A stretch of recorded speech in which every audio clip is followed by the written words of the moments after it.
Hello everybody, it's Avril from Mitchy Tit Yoga here. It's lovely to see you all. And I am about to read a very special story by Julia Donaldson and illustrations by Axel Scheffler. One of my favourites, The Snail and the Whale. A beautiful, beautiful story. Are you ready? Here we go then. This is a tale of a tiny snail and a great big grey blue humpback whale. This is a rock as black as soot, and this is a snail with an itchy foot. The sea snail slithered all over the rock and gazed at the sea and the ships in the dock.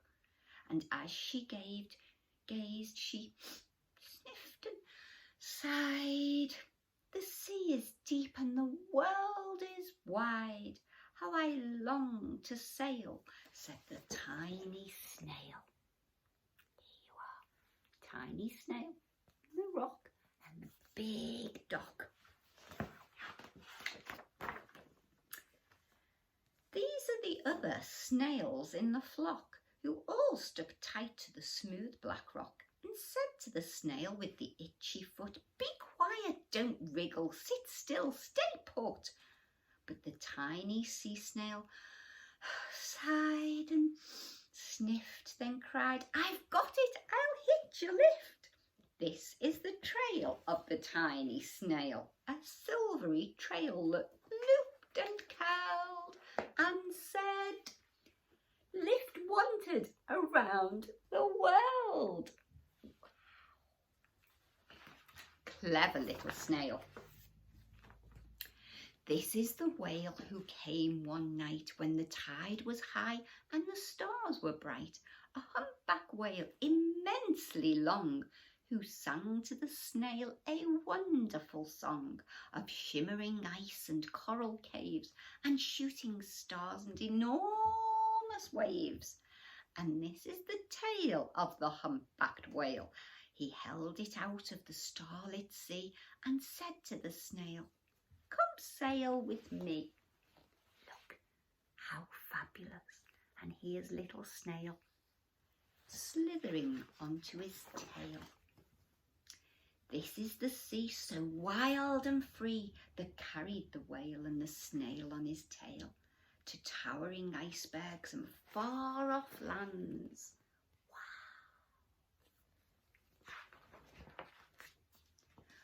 With fiery mountains and golden sands. How amazing to be able to swim all around the world, from this with the icebergs and the shivery water in the penguins, to this tropical lands. Maybe this is Mitchy Monkey. And look on the sand. Somebody we have to really look after. Turtle.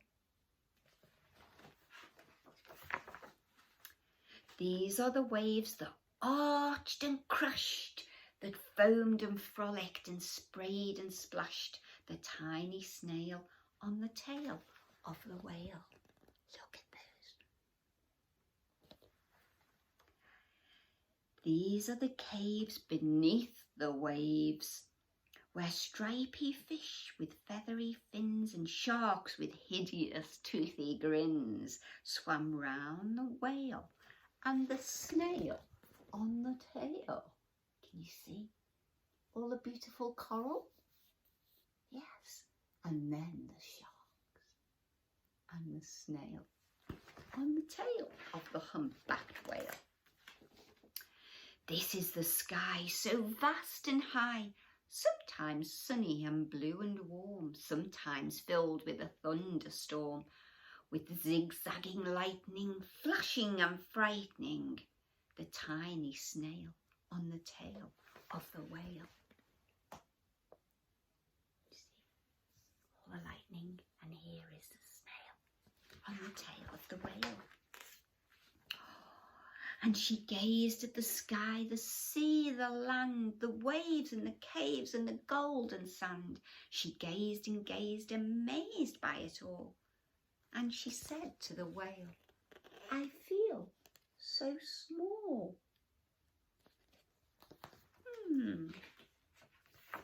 is a big, vast world. But then came the day the whale lost his way.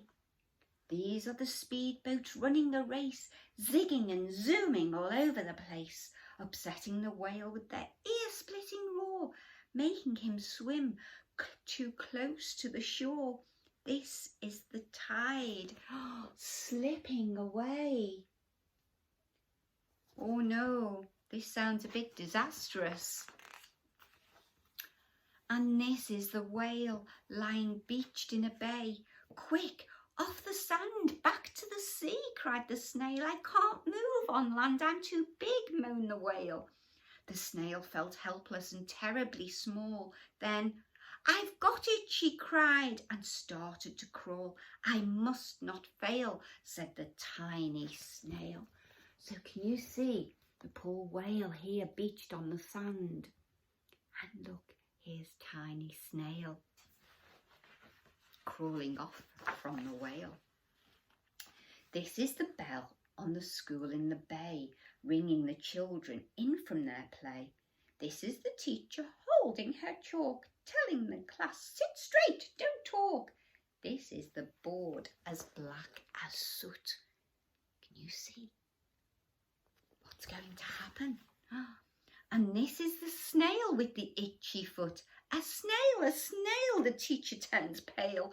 Look, say the children, it's leaving a trail. This is the trail of the tiny snail, a silvery trail, saying, save the whale. Oh, what a clever little snail.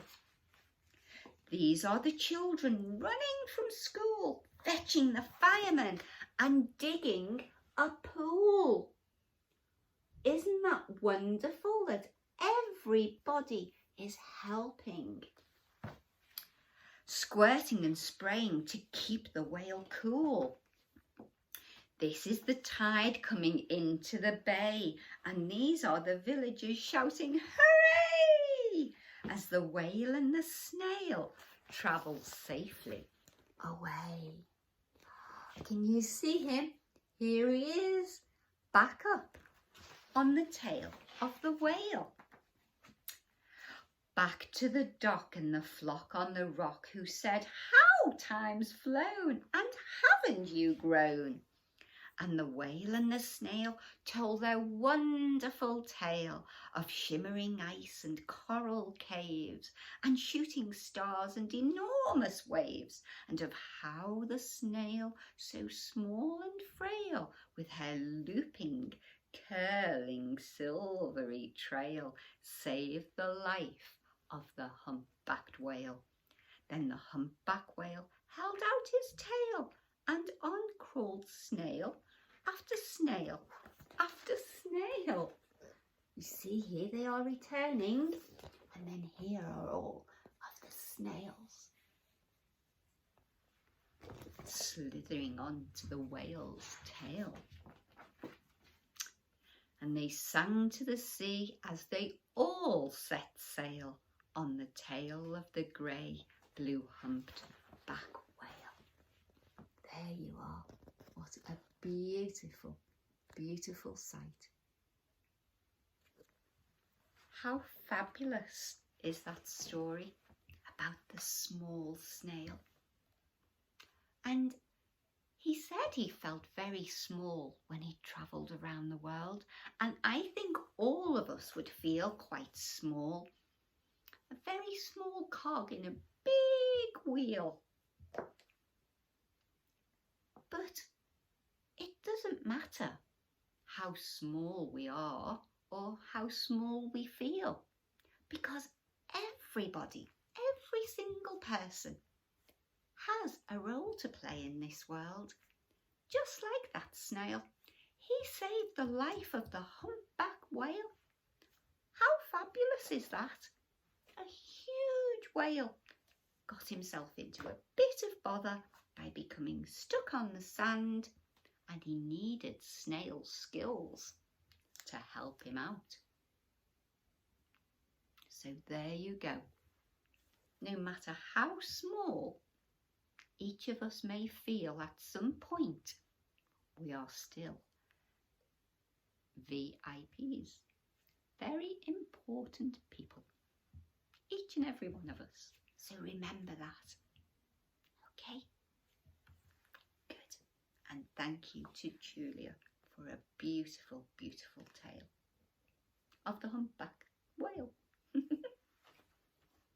Thank you, everybody. Good night. Have a lovely night's rest, and I will see you all very, very soon. Bye for now. Bye-bye.